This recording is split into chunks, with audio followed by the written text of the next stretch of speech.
190 কোটি টাকা ব্যাংক ডাকাতি করছে। ব্যাংক ডাকাতি করিয়া নির্বাচনত জয়ী হইয়া এখন হয়েছে ধর্মমন্ত্রী। আবার সাধারণ মানুষে কইর, মিডিয়ারে কইর, আপনারা আমার সার কইবা না, আমি আপনাদের খামলা। এখন চিন্তা করুন, একটা দলের মধ্যে কতটা ব্যাংক ডাকাইত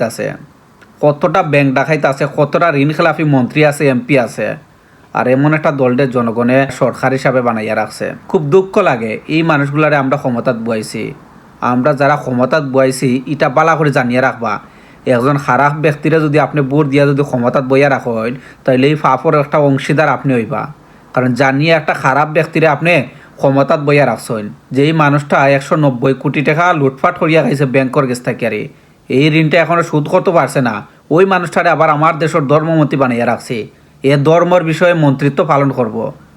খুবই লজ্জাজনক, এটা খুবই লজ্জাজনক। আমরা এই দেশটা চাইছিলাম না যারা জুলাই অস্বীকার করে, আমরা এই রাষ্ট্র চাইছিলাম না যারা ব্যাংকের টাকা লুটপাট করিয়া খায়।